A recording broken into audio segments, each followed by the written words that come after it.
All right, Game 30 against last year's second best team, the Florida Panthers, who are having another great season this year, sitting in the top 10 in league standings. But look who scored the first goal for the Canucks for the second game in a row. That's right, Andrei Kuzmenko. But rewind, how did he even get this scoring chance? If you guessed Connor Gargoyle Garland, you'd be right. I've said it before and I'll say it again. I love Connor Garland. Look how hard he works to get the puck off Ryan Lomberg here so he can kick it to Kuzmenko. Kuzmenko pointed right at him after 2. 1-0, and boy did the Canucks look good last night. Zadorov made a beautiful defensive play, stripping the puck away as Matthew Tkachuk attempted to enter the offensive zone. Watch how he uses his 6'6" reach to calmly poke the puck away here. Then Noah Juleson threw Nick Cousins into the bench with a bone-shattering hit, which was followed by JT Miller reverse-hitting Brandon Montour behind the net and popping his helmet right off his sorry little head. Then we saw another classic, fantastic defensive play from Quinn Hughes as he wiggles his team out of trouble to clear the puck. This guy is as slippery as they come, I'm telling you. Then Dakota Joshua scored to make it 2-0 Canucks, but wait, let's rewind again. Who does this all lead back to?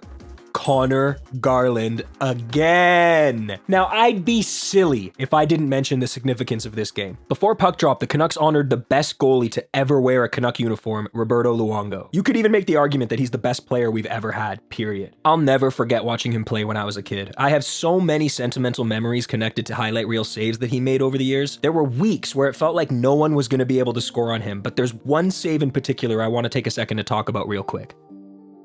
It was the first round in the 2011 playoffs, and the Canucks were playing against the Chicago Blackhawks. Not only were the Blackhawks the defending Stanley Cup champions, but they were like kryptonite for the Canucks, having knocked them out of the playoffs for the previous 2 seasons in a row. Both times were in Game 6 of the second round, and even on the exact same day, May 11th, 2009, and again a year later on May 11th, 2010. However, 2011 felt different. The Canucks jumped out to a 3-0 series lead, and things were looking good, but the Hawks won Game 4.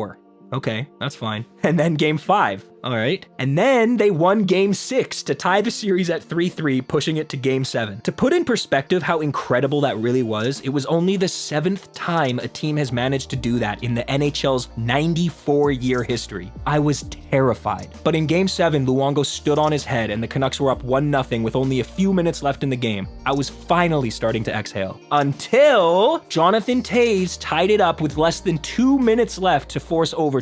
And then in overtime, Alex Burrows took a penalty. I remember leaving the living room, walking into the kitchen, and getting a glass of water so I could calm down. I was 14 at the time, but I could feel my heart about to leap out of my chest. As I stood in the kitchen sipping my water, I could still hear the TV in the distance, and when I finally built up the courage to walk back into the living room, this is what I saw. Looking in front, now he makes a pass, Sharp, great save by Luongo on Patrick Sharp. Look, I joke about shitting my pants during Canucks games, but this was no joke. I will never forget this save. The Canucks killed the penalty off, and 5 minutes later, Burrows scored what would end up being one of, if not the biggest goal in Canucks history. And he's dumped the puck back in.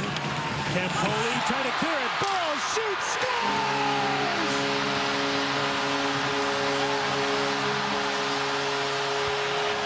Finally, after 3 seasons and 19 playoff games against Chicago, for Vancouver, it's a wonderful day for an exorcism.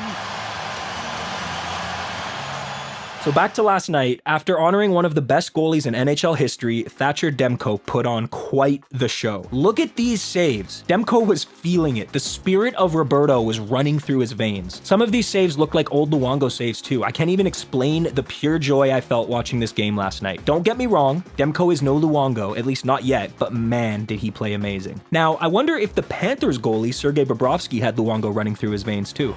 They had, I believe, 20 turnover. Joshua scores!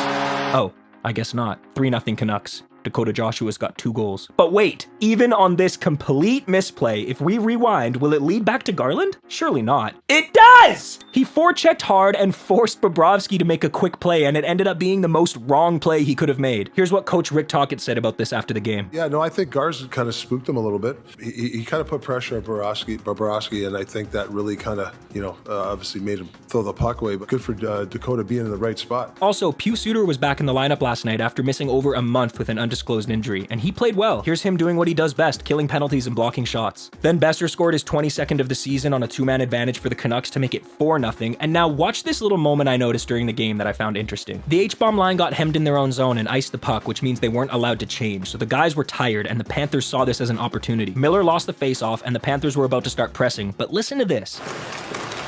That's JT Miller yelling at the top of his lungs at Niels Höglander to stop him from getting out of position. Big Hog was about to chase the defender down low, which would have left one of the Panthers players wide open. That's pretty cool work from JT Miller if you ask me. Then in the third period, Demko absolutely stood on his head, making save after save after save, stopping all 36 shots he faced, leading his team to a 4-0 victory and his league-leading 3rd shutout of the season. Now here's what he said when he was asked about the significance of getting a shutout after honoring the best goalie this team's ever seen. Yeah, I mean, it's poetic, right? It's something was in the air, you know.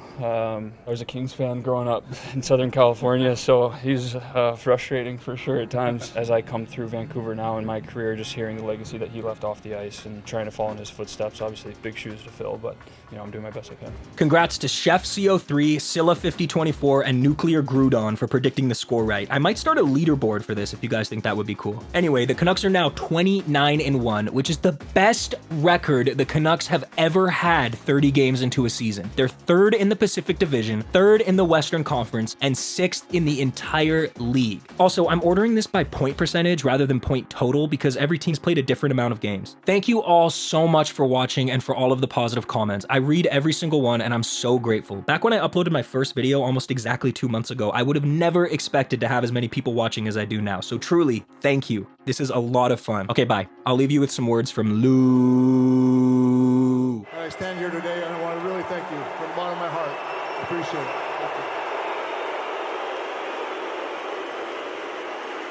And the last thing I'll say is, let's free the skate jersey. Thank you.